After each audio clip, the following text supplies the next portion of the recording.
Hey folks, Andy Sullivan here from Blue Collar Corner. I'm here to make my fellow Americans aware of something that's taking place today, and it's very disturbing and it's affecting the economy, and if it's affecting the economy, it affects everything. We all know that. And that is the silent war that's being waged against small business. Now when I mean small business, I mean the mom and pop outfits. I'm talking about the father and son, contractors, the small hardware store, or even the drugstore. I mean, they're all being replaced with these gigantic box stores, these massive outlets. I mean, they have these stores now where you can't see one end of the store to the other due to the curvature of the earth, and you can get a hip replacement over here and you get a hot fudge sundae over there. Now, you know what? I'm not saying we can't have stores like that. Yes, if you have the money and the investors and you have the opportunity, God bless you. This is capitalism, this is the free market, this is the way it works. The survival of the fittest. But one thing is happening here. The little guy is getting pushed out of the game. You gotta let that guy play. He needs to come to bat. And you're not allowing it. The government, the state. And why is that? And you're doing it through taxes, you're doing it through burdensome regulations, and you're doing it by all of these alphabet bureaucracies whose sole purpose is to put that small businessman out of business. You have sanitation going around, if somebody throws a coffee cup in front of this guy's store, you're writing this guy a $200 ticket.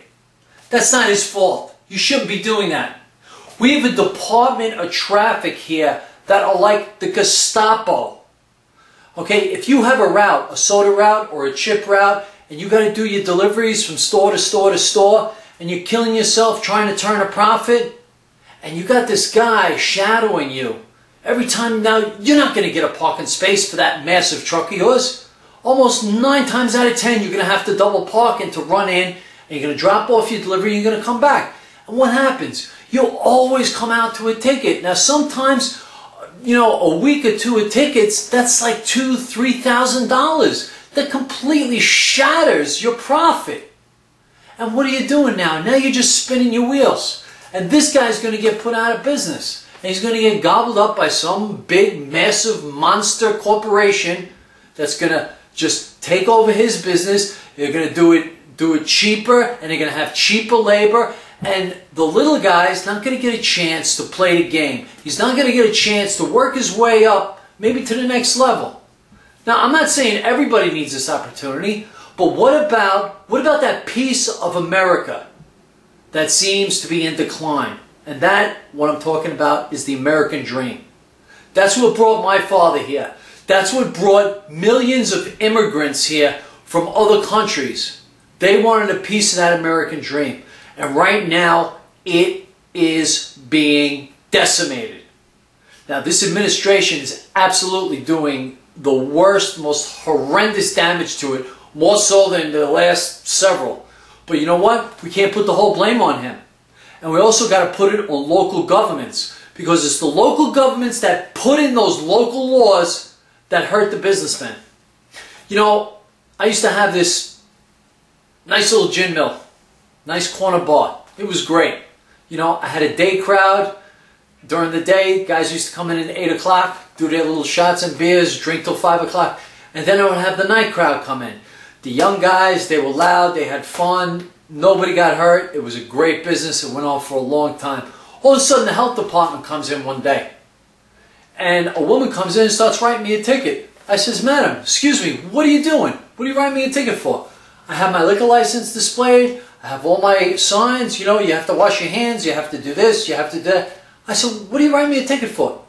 She says, "I'm writing you a ticket because I don't see your food handler's license." I said, "Oh, there's a mistake, miss. You don't understand. I don't serve food." And all of a sudden she walks behind the bar and she goes into my ice machine and she takes out an ice cube and she said, "Ice is food." So I said, "Okay, you know what? I'll get the license. But please, don't shut me down." She said, no, you can't operate. I have to shut you down. I said, miss, I put about 15, 16 people to work.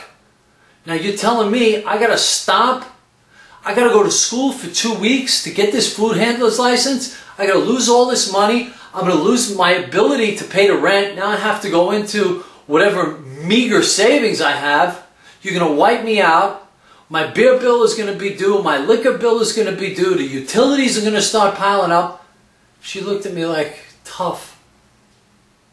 So it's those type of bureaucracies, those parasitic bastards that are out to, they serve no purpose whatsoever except to bleed you dry.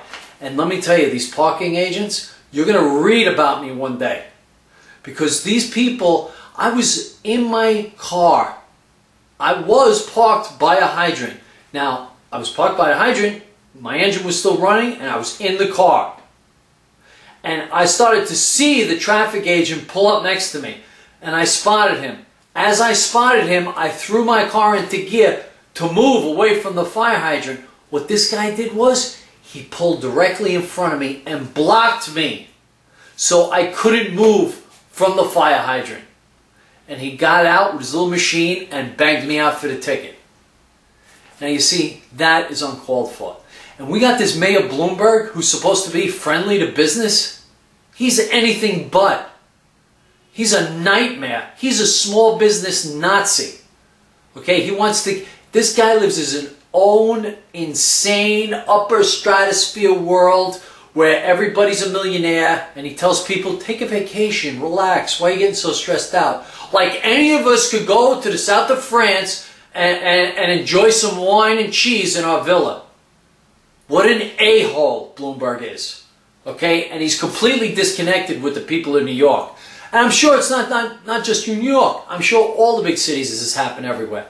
And I know it's happening in the smaller, more suburban areas as well. Same thing with the taxes, same thing with the regulations, and same thing with these regulations and burdensome insurance costs that are just skyrocketing out of control.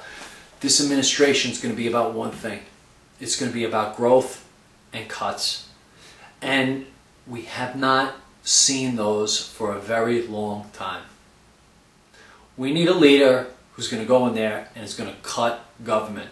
Because the bigger the government grows, the more the American dream shrinks. Don't let them kill our dream. Andy Sullivan, Blue Collar Corner.